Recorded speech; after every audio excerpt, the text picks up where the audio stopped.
Ngayong pong araw na ito ay i-conclude na natin yung ating pong series regarding the four servant songs. Okay, please, four servant songs. Ang servant songs po ay major part ng Isaiah Book of Comfort or Song of Comfort. Ito po ay ina-address, yung pong Song of Comfort, ina-address po ito sa mga Hudyong na-exile doon sa Babylon at sila po ay distressed. Malulungkot po sila, nawalan sila ng pag-asa dahil nga po sila, pakiramdam nila, inawanan po sila ng Diyos doon sa Babylon, itinapon po sila doon at malayo sila sa templo, winasak po yung templo nila, kaya po naroon sila, they are distressed. Pero sa gitna po ng kanilang kalungkutang ito, ay pinangakuan po sila ng Diyos through these servant songs or ito pong Isaiah's Song of Comfort. Pinangakuan po sila ng Diyos na muli silang ibabalik sa Israel dahil ang Diyos po ay tapat sa kanyang pakikipagtipan sa kanila. Pero yung pong pangakong sila ibabalik doon sa lupang pangako ay nakapaloob po ito doon sa isang mysterious person na tinatawag po ni Isaiah na servant of Yahweh. At doon po sa servant songs na yon, yung four servant songs na yon, nandoon ang mysterious person, yung servant of Yahweh, which eventually we recognize that He is our Lord Jesus Christ. Doon po nakapaloob yung hope na yon. Kaya po, tinalakay natin for the past weeks yung pong servant songs na yon. Iniisa-isa po natin dahil apat po sila at ngayon pong araw na ito, i-conclude natin sila. Tingnan muna natin yung mga servant songs na yun. Una po, yung first servant song ay pinakilala po yung servant na yon that he is the gentle deliverer. Yung pangalawang servant song, pinapakita po na yung servant po ni Yahweh is the light to the nations. And yung third servant song naman po, nakita natin na yun po siya ang obedient sufferer. Last week po ay tinignan natin na yung fourth servant song ay pinresent po yung servant of Yahweh as God's substitute. Kanya po dito, titingnan natin yung conclusion nito. Magsisimula po sa Isaiah 54, 56, 55, 56, and so on. Yun po ang bunga ng lahat ng ginawa ng servant ni Yahweh ito. Now, to conclude this series, yung pong binasa natin, makita po natin na ang Diyos, because yung pong ginawa ng servant na yon, ay nagsagsid po ang Diyos, nagtagumpay po ang Diyos sa kanyang layunin. Na tulad nga po, hinalimbawa po yung kanyang salita sa ulan at snow o niebe. Sabi niya, nagtagumpay, pinakita po ng Diyos na nagtagumpay yung kanyang layunin through the servant. Tulad daw po ng yung ulan at niebe na bumaba galing sa langit ay hindi babalik sa Diyos. Yung ulan at niebe niyon, yung snow na yon, na hindi po niya nagaganap yung layunin ng Diyos. Ganyan po sinasabi ng Diyos na yung ginawa ng servant was successful. Nag-succeed po ang Diyos yan. Kaya po doon sa sumunod na talata, sa verse, doon sa Isaiah 55, na dito, ang new creation is being assured. Na ang layunin po kasi ng Diyos ay i-renew niya ang creation. Kaya sinabi din niya na ang creation po ngayon ay magpapalakpakan na, yun daw pong mga puno doon sa gubat ay para mga taong magpapalakpakan at yung mga halaman daw po ay mag-aawitan sila. Kasi nga po yun ang inaasahan din ng creation na sinira po ng tao because of sin. At maging ang creation po ay babaguhin ng Diyos. Kaya dito pinapakita po sa atin ni Isaiah, nagtagumpay ang Diyos sa kanyang servant, kaya yung layunin niya ay magpapatuloy. So now, dito na po sa message na ito, makita po natin dahil po naganap na yung layunin ng Diyos, now God is inviting everyone. Nag-aanyaya po ang Diyos sa bawat isa.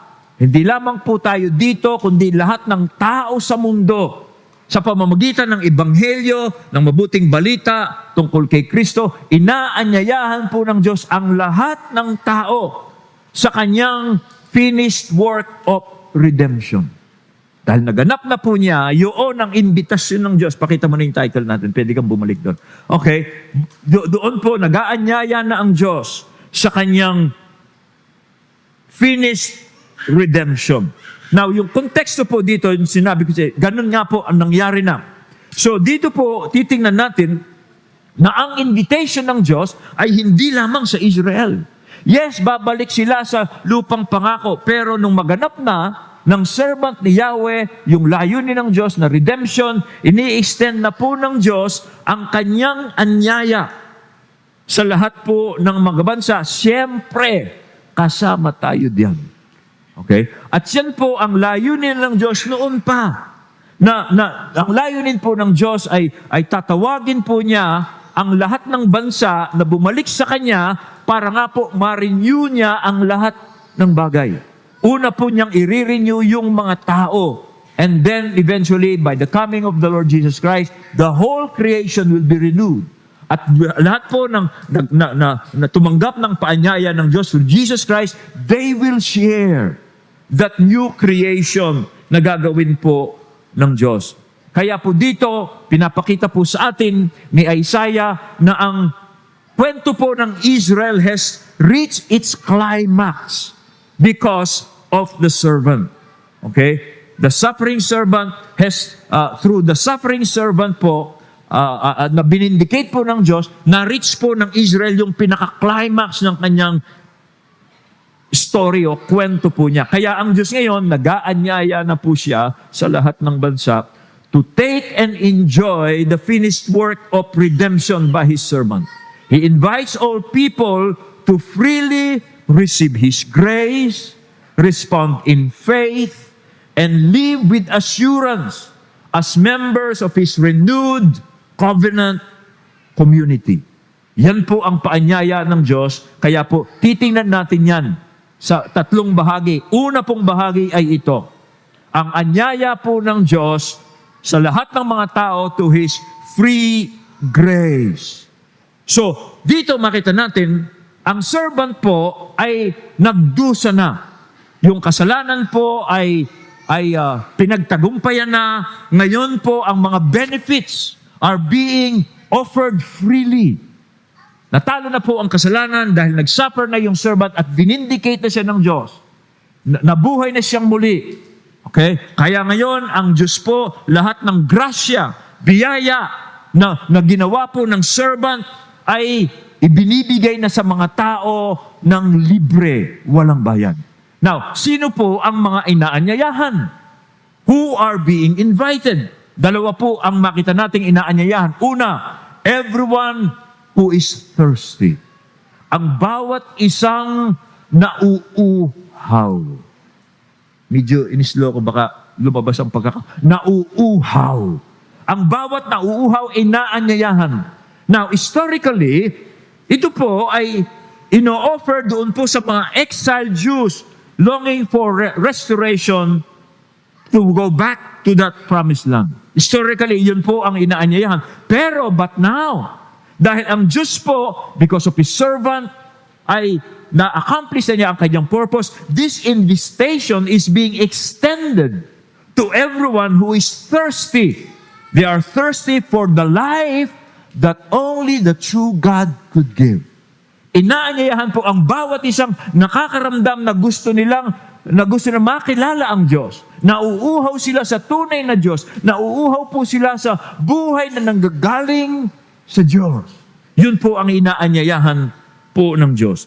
Kanya po, through Jesus, na malalaman natin na yung servant pong tinutukoy ni Isaiah ay si Jesus. Through Jesus, yung pong invitation na ito is now being offered. Through Jesus Christ. Through the gospel. Okay? Kanya po, ito ang sabi ni John sa chapter 7. On the last day of the feast, the great day, Jesus stood up and cried, "If anyone is thirsty, let him come to me and drink." Ano po yung last days of the feast? Yan po ay Feast of Booths ng mga Hudyo. Inaalala po ng mga Hudyo nung sila ay namumuhay dun sa mga tents, dun sa wilderness. Dun sa wilderness po, walang inumin, walang pagkain, umaasa lang sila sa Diyos. Dito si Jesus Christ at the feast on that day na sineselebrate ng mga Hudyo, nag-aanyaya siya. Ang sino man pong nauuhaw sa Diyos, inaanyayahan. Inaanyayahan ng Panginoon na lumapit po sa Kanya. Now, pansinin po ninyo, this is a commemoration of the Jews living in the wilderness in tents. Sa wilderness, walang food, walang water, they are just trusting God for the provision. Ang wilderness po, ngayon, pwede nating sabihin, ang tao pong malayo sa Diyos ay parang nasa wilderness. Malayo siya sa Diyos. Pag ang isang tao po malayo siya sa Diyos, yes, meron siyang kinakain, meron po siyang iniinom, pero dahil malayo siya sa Diyos, thirsty pa rin siya for the living God. At siyan po ang inaanyayahan po ng Diyos. Kaya po ito, kung nakakaramdam po kayo ng pagkauhaw sa tunay na Diyos, God is inviting you through His servant. Okay? Yan po. Yan ang inaanyayahan ng Diyos. Now, pwede rin nating sabihin, yung mga inaanyayahan ng Diyos na thirsty ay yung mga taong nadala na sa mga pangako ng mga powers. Ng mga tao. Nadala na kayo sa mga pangako ng tao, ng mga politiko, ng mga worldly rulers. Nadala na kayo. Papangakuan tayo, pero hindi nangyayari. And we're being frustrated. Kaya thirsty tayo na magkaroon ng justice, righteousness, those things na ipinapangako nila. Yan po ang inaanyayahan po ng Diyos. Dito po sa makita natin, sa paanyaya niya sa mga Israel, na umaasa tayo sa prosperity, umaasa tayo sa stability, umaasa tayo sa security. Na pinapangako ng iba, pero napapako. Kaya frustrated tayo, thirsty tayo. Tayo rin po ang inaanyayahan yan. Ang Israel po kasi naranasan nila yan sa pamagitan ng kanilang mga kings. Yung mga hari po nila, nangako sila ng security, protection, pero dahil po hindi nila sinusunod ang Diyos, napapako yung kanilang mga pangako. So, everyone who is thirsty, sila ang inaanyayahan ng Diyos. Pangalawa, sino pa? Yung mga economically poor. Yung pong mga, hindi po sila poor dahil meron silang kayamanan. No. Ang economically poor, yung pong mga taong naging poor sila because of misspending. Misspending. Okay? Doon, na-misspend nila yung sweldo nila, yung kinikita nila, doon sa mga bagay na hindi naman talaga nakakasatisfy. So yun po ang inaanyayahan. Those who misspend their earnings, their income, their efforts, pero ininvest nila doon sa mga hindi naman nakakasatisfy. Kaya yung mabasa natin doon sa talata kanina, yung mga nauuhaw, yung mga, sabi ng Panginoon, bakit nyo ginagastos ang inyong sweldo doon sa mga bagay na hindi naman nakakabusog? They misspend. Kaya nauuhaw pa rin sila. Gutom pa rin sila. Again, pansinin po ninyo, pag ang isang tao malayo siya sa Diyos, mag-misspend siya. Pag ang isang tao po, malayo sa Diyos, saan niya gagamitin yung kanyang pera? Doon sa mga bagay na hindi naman nakakasatisfy. Okay? Kaya po, he will end up poor. Okay? Gagastusin niya doon sa kanyang quote-unquote idols. Kasi malayo siya sa tunay na Diyos, he will spend his money on idols. Sino yung mga idols na yan? Yung pong mga bagay kung saan umiikot ang buhay ng tao. Bakit yan nagtatrabaho? Para sa aking pamilya. Bakit nagtatrabaho? Gusto kong mag-enjoy ako sa buhay. Bakit yan nagtatrabaho? Kasi yung career ko. So their life is moving around an idol, not on the living God. Kaya they misspend. Yun po ang inaanyayahan din ng Panginoong Diyos dito. Now, pansinin po ninyo, sabi diyan, come, everyone who is thirsty.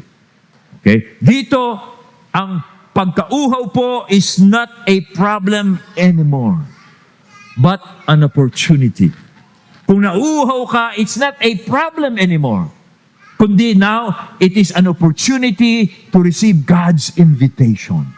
If you are feeling this emptiness, this thirsty, is not a problem for you because God is now inviting you to take this opportunity. Again, pansinin pa ninyo dito, 3 beses po sa talatang 1 hanggang 2 or 3 po yan, 3 beses po yung salitang come. 3 times. Come, come, come. 3 times. Ang kailangan mo lamang ay you take it. Lumapit ka and enjoy God's blessing. Why? Because the servant has finished redemption. All you have to do is come. Again, this invitation is free. Libre. Tayong mga Pilipino, mahilig tayo sa libre. Ito, libre na ito. Okay? Libre na yung kaligtasan. Libre na yung relasyon sa Diyos. Libre na yung mga blessings. Libre na yan. But, it is costly. Costly po ito. Dahil ang servant po ang nagsuffer for this redemption to be enjoyed. Yes, libre po yan, pero ito po ay binayaran ng servant by his life. Yes, it is without money, but it is very costly because the servant is the one who paid for it. Now ang tanong, are you being invited? Nararamdaman mo bang ikaw parang kailangan mo itong invitasyon ng Diyos na ito? Well, take it. It is free. The servant has died for you. Jesus has died for you. So, how would you respond? Paano mo matatanggap ito? Meron po kasing proper response dito po to avail of the blessings of the finished redemption by the servant. So, ano po ang response? This is how to respond. Pangalawang major point na po ng message. Now, pansinin ninyo, ang redemption po o ang pagtutubos has been accomplished. Pero hindi po nito inaalis ang panawagang to respond. You need to respond. Kailangan tumugon ka. Kanya po dito, paano? Where there are 3 things dito po. 3 things, 2 to 3 things siguro. Okay, number 1 is to listen attentively to what God is saying. Pakinggan mong maigi ang sinasabi sa iyo ng Diyos. Yan po ang unang response. Sabi diyan, listen diligently to me and eat what is good. Incline your ear and hear that your soul may live. Now, hindi ho ba totoo na kaya po hindi natin tinatanggap ang biyaya ng Diyos? Hindi ba totoo ang failures natin at ang many sorrows natin is caused by our inattentiveness? Dahil hindi po pinakikinggan ng tao ang instruction ng Diyos, kaya siya may mga failure sa buhay. At ito ang dahilan kung bakit po namumultiply, hindi lamang naad ang kanyang mga kalungkutan sa buhay. Dahil hindi po siya attentive doon sa sinasabi ng Diyos. Gaano pa dito? Itong anyaya po ng Diyos ngayon, hindi lamang po ito pangkasalukuyang buhay, kundi ito pong hinaanyaya po ng Diyos sa atin ay tungkol sa redemption. Katubusan pong ginanap na niya at ngayon magpo-provide ito ng buhay at something good for your benefit. It will be for your life and for your benefit. Kaya kailangan pakinggan mo talaga itong paanyaya ng Diyos sa iyo. Alam mo ba ninyo, meron pong warning sa Bible sa isa, sino mang taong ninineglect niya at nire-reject po niya ang God's finished redemption. Sa Hebrews, ito po ang warning. Doon sa mga taong nagre-reject ng imbitasyon po ng Diyos. Kaya nga, dapat lalo nating panghawakang mabuti ang mga narinig natin upang hindi tayo maligaw. Ang mensaheng ipinahayag sa pamamagitan ng mga anghel ay napatunayang totoo. At sino mang lumabag at hindi sumunod dito ay tumanggap ng kaukulang parusa. Gayon din naman, paano tayo makakaiwas sa parusa kung hindi natin pahahalagahan ang napakadakilang kaligtasang ito? Ang Panginoon ang unang nagpahayag ng kaligtasang ito at ang mga nakarinig sa Kanya ang nagpatunay sa atin na ito'y totoo. Paano tayo makakaiwas sa parusa kung hindi natin pahahalagahan ang napakadakilang pagliligtas ng Diyos na ito?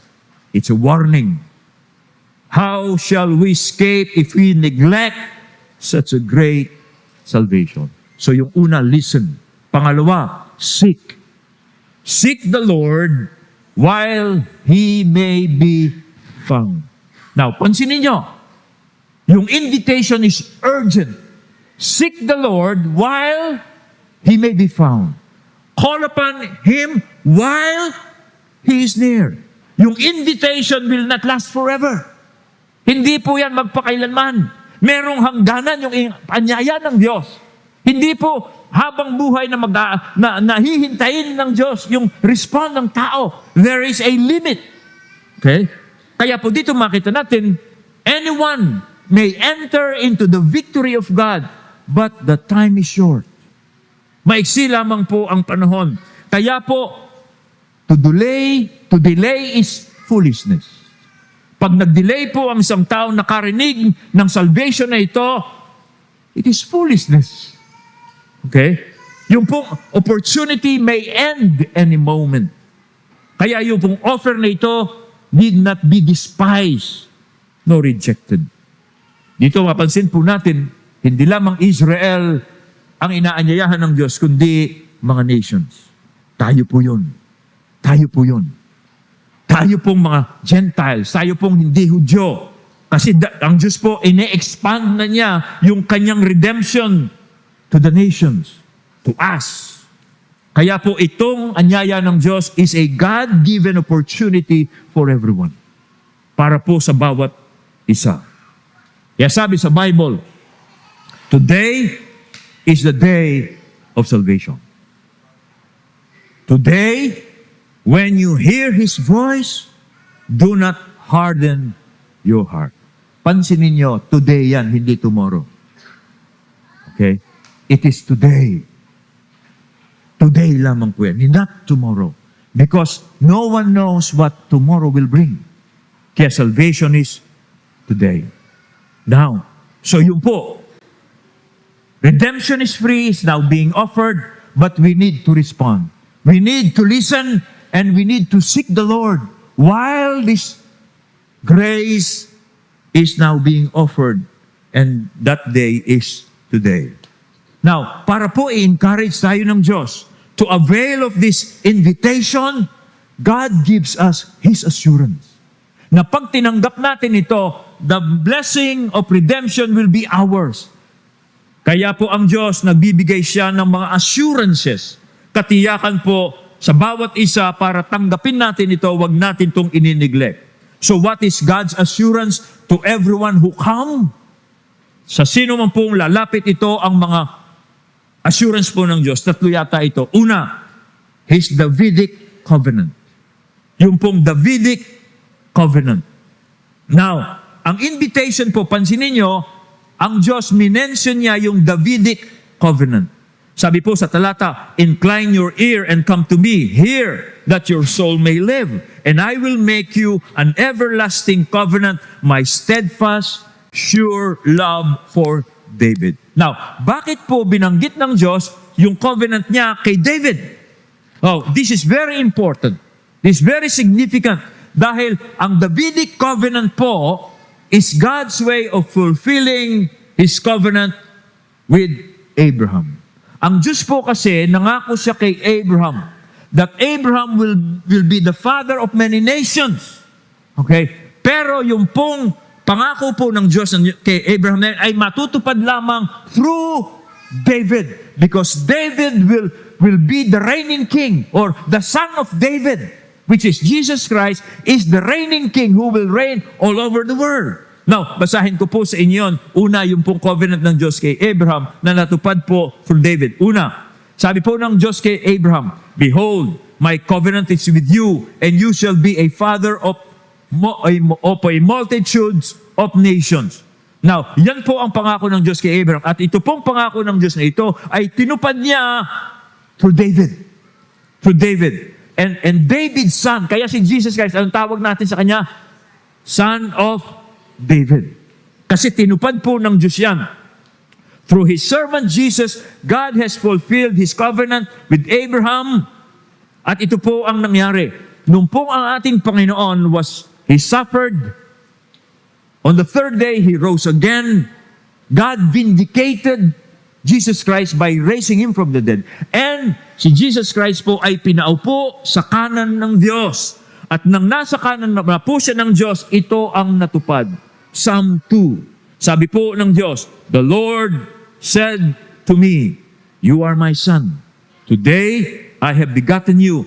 Ask of me, and I will make the nations your heritage, and the ends of the earth your possession." Pinaupo po ng Diyos ang kanyang anak sa kanan niya. Sabi niya, "You are my son. Humingi ka sa akin, and I will give all the nations as your heritage." He was fulfilling His covenant with David. That Abraham will become the father of many nations, at ganun nga po ang nangyari. Kaya ano po ang ibig sabihin nito? Lahat po ng nagsasubmit sa lordship ni Jesus Christ, who is the Son of God and the Son of David, are assured they will take part of the blessings of the Davidic covenant. At the same time, that is their assurance that they are now the sons of Abraham. Kaya doon sa Matthew chapter 1 verse 1, doon sa mga theological yung mind, pansinin nyo, si Matthew, sinimulan niya yung kanyang gospel, sabi niya, "This is the book of the genealogy of Jesus Christ, the son of David, the son of Abraham." Kasi tinupad ng Diyos ang kanyang pangako through His servant. Pangako niya kay Abraham, pangako niya kay David. Kaya po ang sino man ngayon na magbabaw kay Jesus Christ as Lord is now the Son of God, the Son of Abraham. Okay? Yun po ang ibig. Kaya binanggit ng Diyos yung Davidic covenant. Because God has fulfilled His promise. At ito nga po ay natupad sa Panginoong Kristo. Pangalawang assurance po ng Diyos ay ito. Yung kanyang paraan ng pagpapardon. Kanyang pagpapatawad. God pardons abundantly. Ang Diyos po, pag nagpatawad po siya, it is abundant. Okay? Sa isang tao pong tumatalikod sa kanyang kasalanan at nagbabalik loob po sa Diyos, ina-assure po siya ng Diyos na ang Diyos ay magiging mahabagin sa kanya. Bakit? Kasi pag ang Diyos po nagpatawad, He will pardon abundantly. Tinitiyak po ng Diyos. Oh? Dahil po ang Diyos, sabi diyan, tinitiyak ng Diyos, lumapit ka sa akin, talikuran mo ang iyong kasalanan, patatawarin kita. Kasi pag nagpatawad ako, it will be abundantly. At then, dinugsong pa ng Diyos yung mga salitang, sabi niya, dahil ang aking pag-iisip ay hindi niyo pag-iisip. Kung gaano kataas ang langit sa lupa, ganun din ang aking pag-iisip ay hindi katulad ng inyong pag-iisip. Bakit? Kasi sa pag-iisip po kasi natin, ito ganito. Ang isip kasi natin, kaya minsan, ang hirap nating paniwalaan na kaya tayong patawarin ng Diyos sa kabila ng ating mga kasalanan. Kasi ang isip po ng tao ay ito. Patatawarin ako ng Diyos o hindi, batay yan sa pagtupad ko ng kanyang mga utos.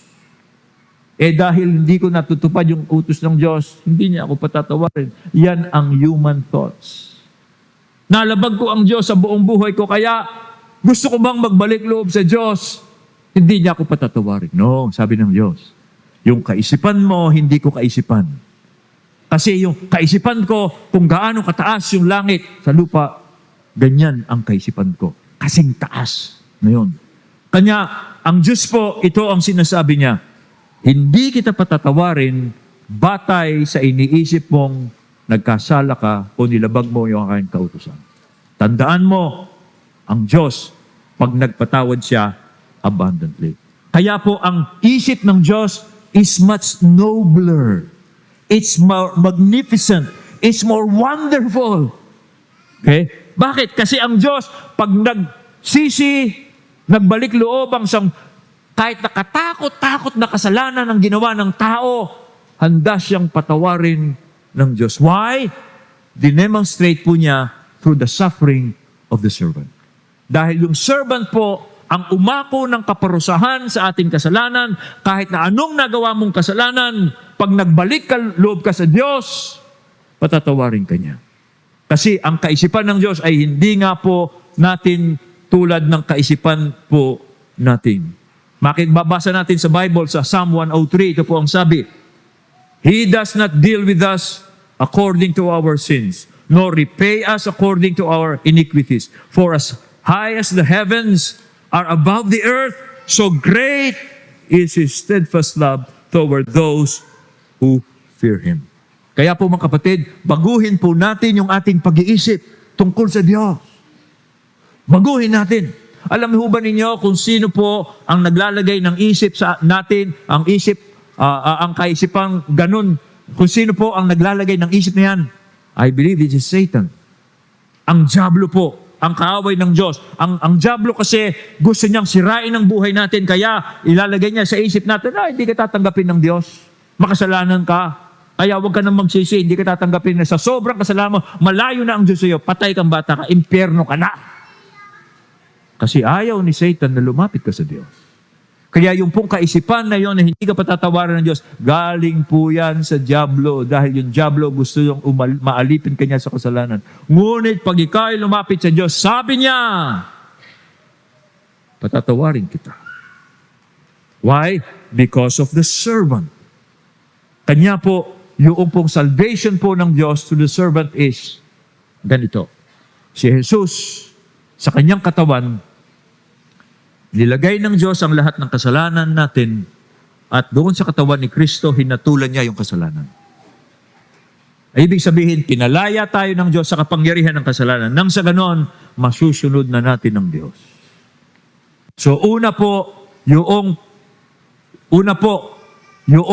pagpapalaya ng Diyos sa atin sa pagkabihag kasalanan, and then we will obey God. Hindi baligtad na sundin mo muna ang Diyos and then patatawarin ka niya, palalayain ka. No, baligtad. Si Satan, binabaligtad niya yung pamaraan ng Diyos. Kaya sabi ng Diyos, yung kaisipan mo, hindi ko kaisipan. Now, yun po yung pangalawa.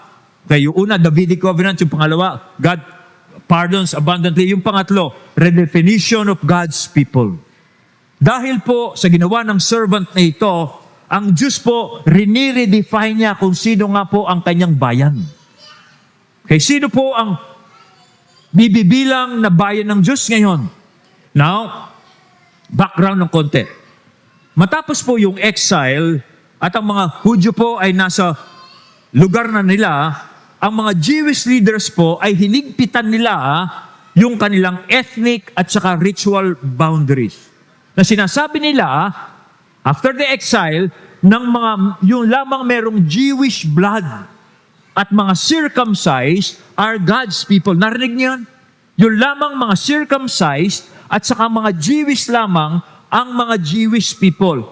Pero ang Diyos, because of the servant, niredefine po niya kung sino na po ang bibilang sa kanyang bayan. Halimbawa, ngayon, sabi po sa Isaiah 56 na po ito, ang mga eunuchs at mga foreigners na dati excluded sila, ngayon, they will be part of the assembly of God's people. Sino yung mga eunuch? Yung mga naka-straight. Yung mga kinapon. Alam mo ba ninyo, sa kautusan po ng Israel, ang sino man daw pong one whose tentacles are crushed and whose male organ is cut off, shall never enter the assembly of the Lord. Ayon sa kautusan ng mga Hudyo. Kaya kung ikaw, ang trabaho mo, eunuch ka, pag eunuch, ikaw ang mamamahala ng mga babae ng hari. Kung kailangan, alam niyo na, hindi pwede. Ang unang qualification, ikaw ang mamamahala ng mga babae ng hari, kaya kailangan castrated ka. Okay? Ngayon, kaya yun, hindi sila pwedeng sumama sa assembly ng Diyos pag castrated sila. Pero ngayon, pansinin nyo, maging yung mga eunuch ay pwede na silang mapabilang sa bayan ng Diyos. Yung mga foreigners po yan. Okay. So, paano? Bakit sila tatanggapin? Well, yun po ang redefinition ng Diyos ngayon. Because of the servant. Dati yung mga foreigners, hindi sila kasama. Ngayon, every foreigner is now invited. Dahil yun po ang plano ng Diyos ever since. Okay? Now, so, yung pong maniniwala sa Diyos through His covenant faithfulness, through the Messiah, are now part of God's covenant people. Okay? So, yung pong mga taong maniniwala sa Diyos through His servant, kahit na castrated ka, you are invited, you will be included. Now, paano po nila maipapakita na sila'y faithful sa covenant ng Diyos? So, ulitin ko, no, medyo yung isip ko, maraming. Paano po tayo ibibilang sa covenant ng Diyos as God's people? If we accept His covenant faithfulness to us. Kung tatanggapin natin yung covenant faithfulness ng Diyos sa atin, through the Messiah, we will be included among God's people. Now, paano naman natin ipapakita na tinatanggap natin yung covenant faithfulness ng Diyos? Well, we should be faithful also to the covenant. Kailangan maging tapat din tayo sa covenant ng Diyos. Okay? So, tapat ang Diyos sa atin, binigay niya si Jesus Christ sa atin, pero para maipakita natin tapat tayo sa Kanya, kailangan tayong magtapat talaga sa ating pamumuhay. Paano? Halimbawa, Sabbath keeping. Binanggit kasi yung Sabbath keeping dito eh. No? Kailangan po, yun, isang halimbawa ito, yung Sabbath keeping. Why Sabbath keeping? Kasi yung Sabbath po is a sign of faithfulness of to God's covenant. If I will be faithful to God, I have to keep the Sabbath. Ano ba yung Sabbath? Sabbath is 6 days you work, 1 day you rest to worship God. So, ibig sabihin, if I will be faithful to God, I have to reorganize my life around my worship to the Lord. Okay? Kailangan kung talagang tinatanggap ko ang Diyos, I will keep the Sabbath. Meaning, i-reorganize ko yung buhay ko around worship of God, that He is the center of my life, and I will reorganize my life to show that He is the center of my life. Like keeping the Sabbath. Hindi ba, ang Sabbath, I will work 6 days, and then I'll stop on the 7th day to worship the Lord. After the Sabbath, I go on with my work again, pero I will refrain on the 7th day so that I will worship God again. That is how we are counted, that we are faithful. Hindi yung, tinanggap ko siya, covenant lang na, bahala na ako sa buhay ko. Ay, hindi pwede yan. You are excluded. You are just confessing it with your mouth, but not with your life. Kaya po, dito makita natin, babasahin ko po yung mga talatang ito and then maybe mag-e-end na po ako dito. Tingnan po ninyo yung Isaiah 56. Ito na po ang paanyaya ng Diyos because na-fulfillan ng servant ang kanyang mission. Let not the foreigner who has joined himself to the Lord say, the Lord will surely separate me from His people. And let not the eunuch say, behold, I am a dry tree. For thus says the Lord, to the eunuchs who keep my Sabbaths, who chose the things that please me, and who hold fast my covenant. I will give in my house and within my walls a monument and a name better than sons and daughters. I will give them an everlasting name that shall not be cut off. In short,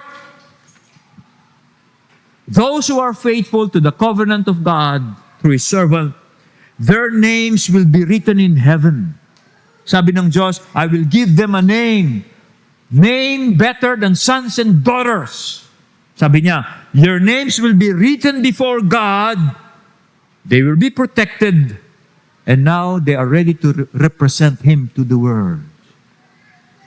Yan po ang sabi niya. Okay? So, you are God's people kung ito po makikita sa atin. Una, you believe and accept God's covenant love manifested in the servant. Jesus. Pangalawa, you show your faithfulness by reorganizing your life around that God's covenant faithfulness, like Sabbath keeping. So dito makita mo, it is well defined now. God has been faithful to you.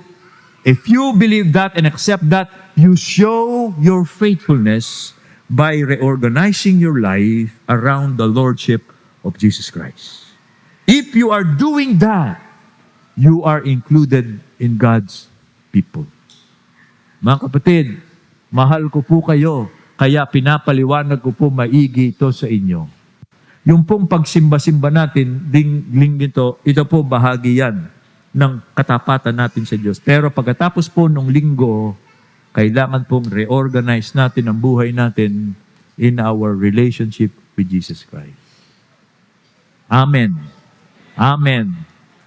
Okay? Hindi po pwede na sinasabi lang natin, naniniwala ako. Okay? Kaya nga, inaano natin, baptize eh.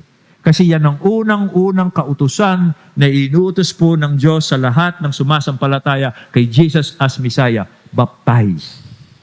In the name of the Father, and of the Son, and of the Holy Spirit. Ibig sabihin, God owns you now. Kaya binabaptize ka in His name kasi God owns you now. Pero pagkatapos po na babaptize, sabi ng Panginoon, teach them to obey. Bakit may teach to obey? Tuturuan ka ngayon paano ka mamuhay bilang bayan ng Diyos. Para ma-reorganize mo ang buhay mo around the Lordship of Jesus Christ. That shows that you are now part of God's people. Minsan nalulungkot lang ako, yung iba, pagkatapos magpabaptize, hindi mo na makita sa church. Para bang kinuha na sila ni Lord. Hindi pwedeng ganun eh. Pagkatapos, kung kailan na-baptize, anong nangyari sa tao yun? Bago baptize nakikita ko sa church, ngayon binaptize na. Wala na. Ano niisip niya? Okay na yun? Hindi. Pasimula pa lang yun. I-reorganize mo pa yung buhay mo kaya around Jesus Christ and then para maipakita mo faithful ka doon sa covenant ng Diyos sa iyo. Sabbath, yun nga po ang maliwanag ko pong gustong ipaubot sa kanyo. Now, to conclude this message. So, the invitation is free because Jesus Christ, the servant, has accomplished redemption for us. Now, ano po ang paanyaya? Conclusion, come, take, and live. The servant has finished the work. Now, God is inviting everyone to receive grace, walk in faith, rejoice in hope, and we belong together as people of God. Ang question po is no longer, has God done enough? Nagawa na po ba ng Diyos ang lahat na kailangan gawin? Hindi na yan ang question. Maliwanag yan. Kaya ang question ito, will you come and drink? Ang ebanghelyo po, mga kapatid, hindi lamang po yan forgiveness of sins, kundi invitation po ng Diyos yan to His joyful, renewed world. At yan po ay para sa atin. Kaya, sino po sa atin dito ang ini-invite? Ilang Sundays ka nang uma-attend sa Lord's Way, you are being invited pero you are not responding. Today is the day of salvation. Today, when you hear His voice, do not harden your heart. Come to the water, sabi ng Panginoon. Come, because everything is free. Everything is free. Tayo po ay manalangin.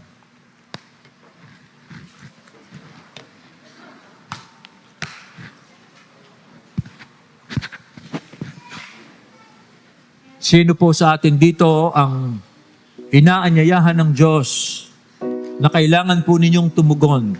Tayo pong lahat ay tumayo, mga kapatid.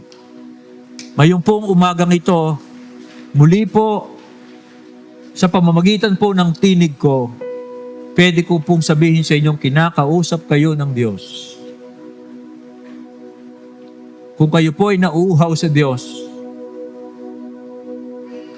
Kung kayo po ay malayo sa Diyos, para kayong nasa wilderness, namimiss-spend po kayo.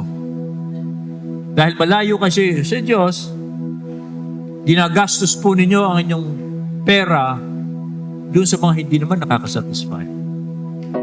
Kaya po, ang payo ko sa inyo, ayon po sa salita ng Diyos, accept His invitation.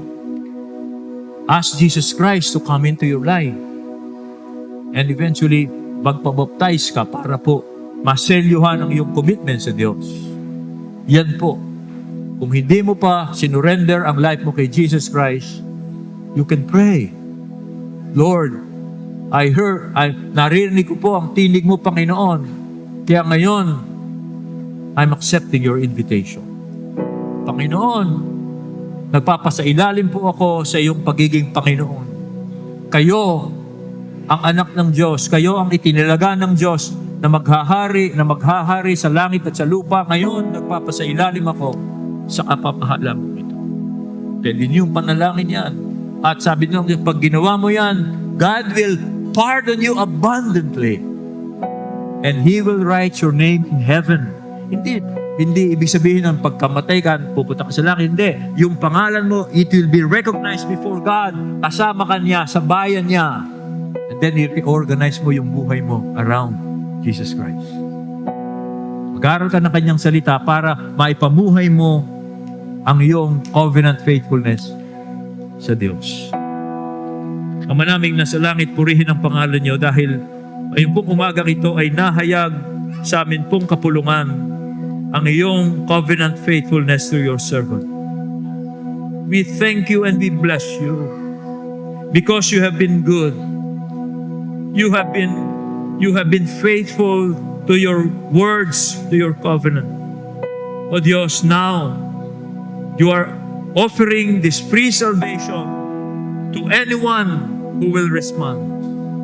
I pray po na kami, una as a church, sa Lord's Way family, wag naming sasayangin ito. Wag naming inineglect ang napakagandang invitation po ninyo sa amin. Ngayon po kami, kaming mga followers ni Jesus. Yes, O God, we reaffirm our covenant faithfulness sa iyo. And we will continually reorganize our life around the Lordship of Jesus Christ. We will worship Him, worship you every Sunday. We will not work on Sunday because we will worship you to show that we are faithful. And we will reorganize our life around our Lord Jesus Christ. Learning your word, learning your instruction, so that we can represent you well in this world. Dahil yun po ang layunin niyo sa buhay po namin. At pinapanalangin ko po, ang sino mang kasama namin ngayon, naririnig niya ang tinig mo. Thirsty siya sa buhay na Diyos. Thirsty siya sa mga bagay na inaasam niya. Ngayon, I pray, tulungan po niyo ang tao. Buksan niya ang kanyang buhay. Buksan niya ang kanyang puso kay Jesus Christ. At sampalatayanan niya, sundin niya si Jesus Christ. Isuko niya yung kanyang buhay kay Jesus Christ. Even at this moment, opo, Diyos, tulungan po ninyo siya na huwag po niyang babaliwalain ang paanyaya niyong ito at tinapos ninyo noon pa through your great power and faithfulness through your servant. Oh, we bless you for your goodness and receive our praise and our thanksgiving. In Christ's name we pray. Amen.